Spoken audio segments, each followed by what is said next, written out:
Hi guys, welcome to Throttlezone.com. This is Mohit Soni. Right in front of you is the Skoda Octavia in its brand new avatar. This is the new generation Skoda that has come to the Indian market.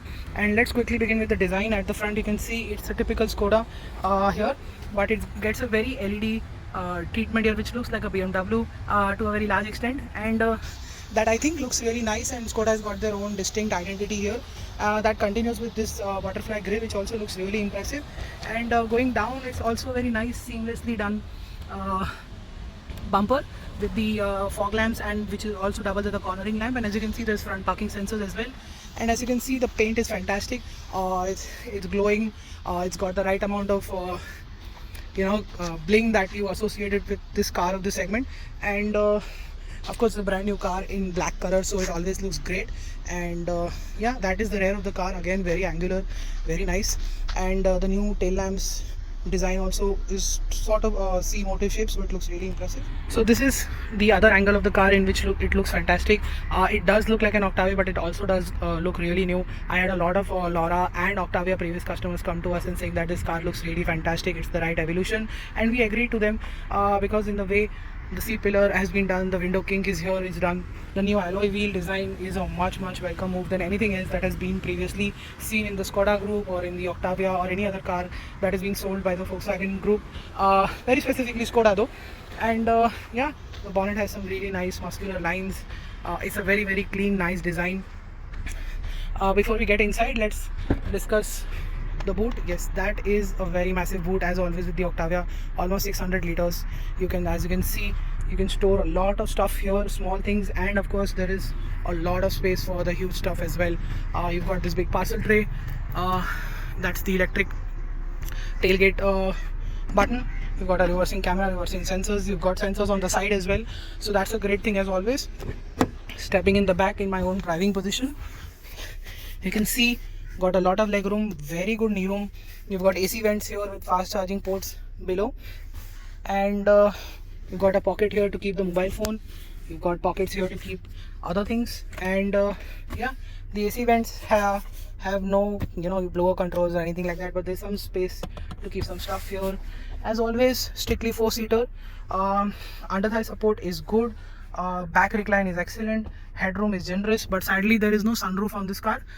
This is an LNK variant, and yeah, but here you have the armrest with cup holders which pop out like this, and that's how you access the boot. Of course, 3 headrests, 3 seat belts, and you've got a hook to mount some stuff here, a hook here as well, and of course the grab handle is here. In terms of airbags, there is 8, and the door pads here are lined with suede, so that is fantastic. You've got very nicely made sunshades at the back here. Let's step into the front, and what I quickly noticed is the fact that the front door, driver door, is really heavy, but this door feels, I don't know why, slightly lighter. This is definitely feels much more heavier to open. I don't know why. I'm using the same hand to do the same thing, and that still it's there. Just look at the seats though. Part leather, part suede. That's the Alcantara finish that is happening here. It's obviously electric and memory, and you've got airbags here. But look at the seats; they look really great with this dual approach for the fabric. Is also really impressive. You've got the 2-spoke steering wheel, which the Kushaq also got, but this car was released internationally first. And you got the typical Skoda screen, which we've seen in the Superb and the previous Octavia as well, but it's revised a bit, so it's got all the features you need. You can toggle it through here. You can have 2 screens, and whatever information you want to see, you will have to control it via here. And as you see with the touchscreen, it operates the moment I put my hand ahead, so it's got that gesture which was there in the previous Octavia as well. Very clean design layout for the car here, and that's the lock button there, and that's the parallel park assist for you. That's the new gear lever here. It's not even a lever, it's just a rotating button. Electronic parking brake, auto hold, can holders, some stuff, some space to keep some stuff here. and a decent sized cubby under the center armrest. The vents are really nice, and as you can see, there's nothing written over there. The moment my hand goes, yes, that's what I wanted to show you. You've got the volume control here. So as you can see, it is a little difficult in the night. I found myself keeping my hand like this, so the volume did go up and down, and I think that is something you will get used to. But look at the quality, very good soft touch materials here as well as here. Got a very nice, very high quality piano black running. There are multiple ways of doing piano black. This is definitely one of the best. Of course, it's still a fingerprint magnet, to a certain extent. That's the glove box, medium size, not big, not too small, but illuminated and cooled. So I think that's a great aspect to have. And yeah, the steering wheel looks great.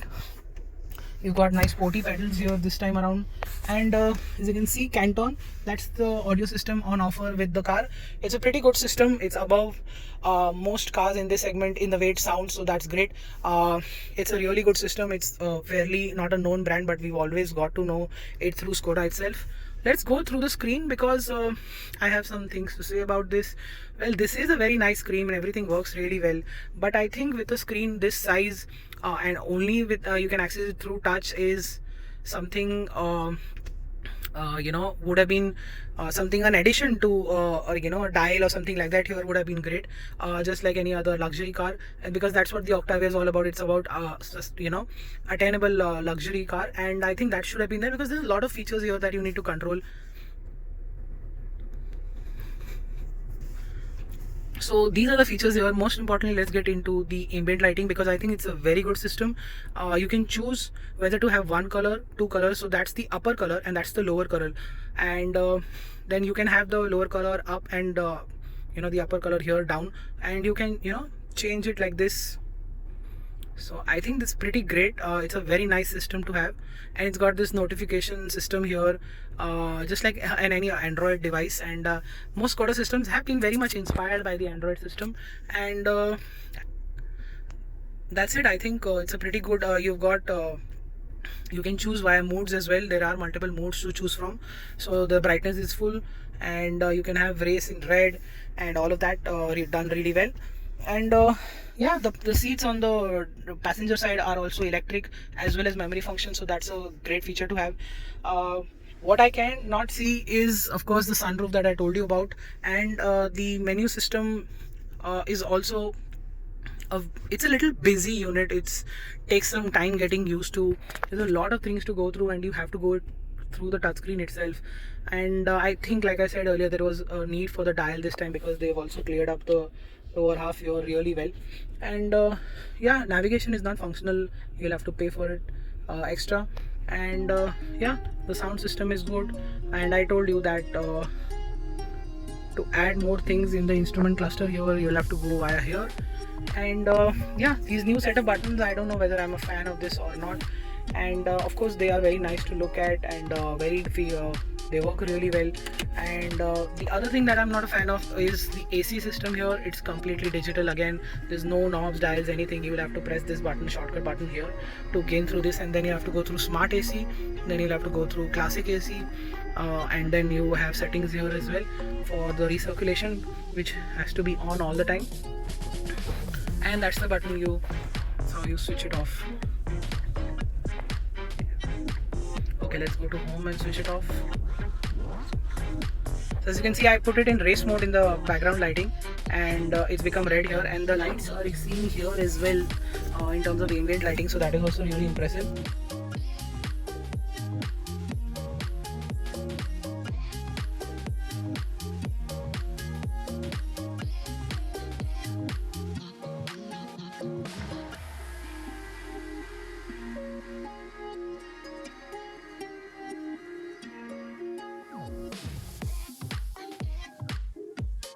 The door handles have this floating effect here, so it's really nice.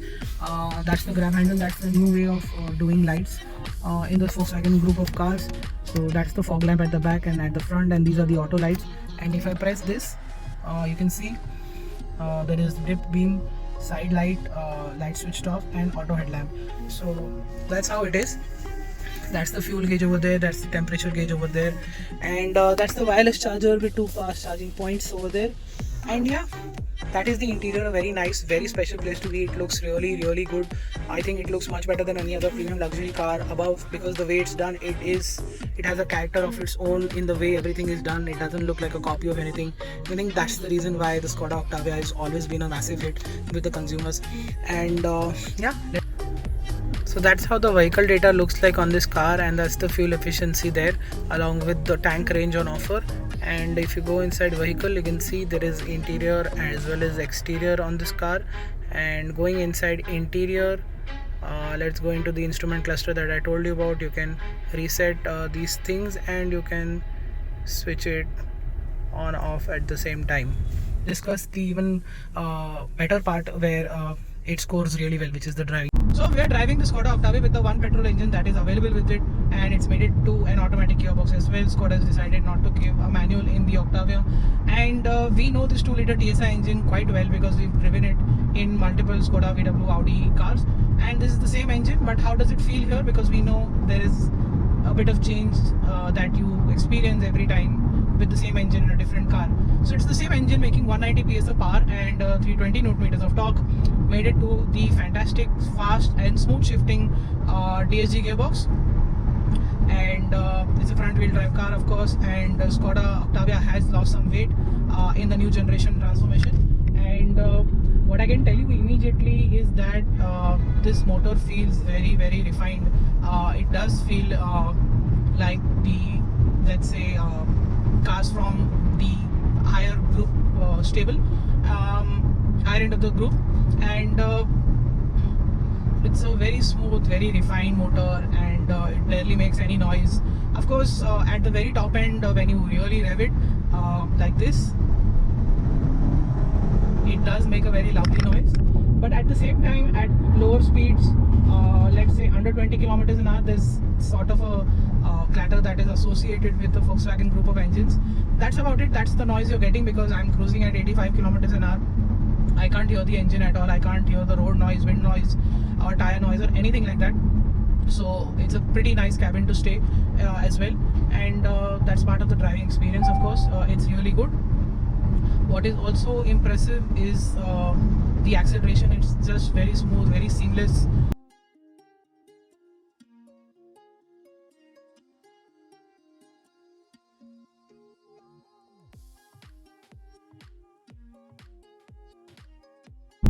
It is returning us almost 12 kilometers to the liter while driving on the Mumbai-Pune Expressway that we are on right now. And the highway stability is quite good. And speaking of stability, let's talk about suspension, because that's one of the biggest changes. Is that now it feels much the facelifted version that came with of the previous generation car was softened to a very large extent. This retains that softness, but there is a hint of underlying stiffness. It's taking the undulations and the small ridges and everything on the expressway quite well. You do feel the underlying stiffness. That is why you get very good high-speed stability when you're going really fast, or let's say maintaining 120 kilometers an hour, which is our current highway speed. And what it does is make the car much better to live with. I think this is one of the best riding Skodas that have come in the Indian market in quite some time, because it does take the bad roads quite well, even at slow speeds. For example, the ride quality is really mature. I think it's really mature, because you hardly feel anything. At the same time, there is this hint of confidence. Vertical movements, which is associated with a lot of soft suspension setup cars, is missing here. So I think Skoda has gotten it right, but as enthusiast, I would also say that it's not very precise. It could have been much better, because Skodas are known to be the best in the Volkswagen group when it comes to getting the suspension settings spot on when you compare it to the VW group, and the VW and the Audi and etc. So I think in that aspect there was a bit of more expectations, but what has surpassed my expectations is the steering wheel. There is a very nice progressive way in the way it gives you feedback, the way it weighs up on the highway in the sea of artificial. So in the sea of artificial steerings, which are very apparent, the Skoda Octavia here does feel very real. I think the steering is one of the very good steerings that we can ever come across in a car of this segment. And that is truly a delight every time you corner. And yeah, the steering is quite impressive. It has surpassed our expectations, and we're really having a good time driving this car, and I'm sure you will as well. The brakes also quite good on this car. The pedal bite is good, 4 disc brakes all around. That makes this car really impressive, and to come down from any other speed. So driving the Octavia in the city is a great aspect, because it's a very smooth, very effortless car to live with on a daily basis. It can even give you very good fuel efficiency. We saw 8 to 9 kilometers in the city. At times we even saw 10 kilometers per the liter. And what we also saw while driving on the highway, that it can return when you drive it sanely 13 to 14 kilometers per liter. 13.5 is something what we saw with minor bursts of acceleration to overtake, and I think that's really great fuel efficiency numbers for a petrol car, given the fact that our petrol prices are still currently high. And what you also realize is that when you drive it on the highway fast, which you will, because like I told, the driving is fantastic, is because it's a very effortless car to push. And when you do that, you will realize that there is body roll, but that body roll is really well contained. The body roll by enthusiast means also is slightly higher than we expected, but then it's really well in check, and it doesn't shake your confidence. So I think a balance of both things has been acquired really well here, and that's what the Skoda Octavia is like to drive. So thank you so much for watching this video, guys. Hit that notification bell, subscribe to our channel, like this video, comment if you want to ask anything, and do not forget to subscribe to our channel. Thank you so much for watching, and goodbye.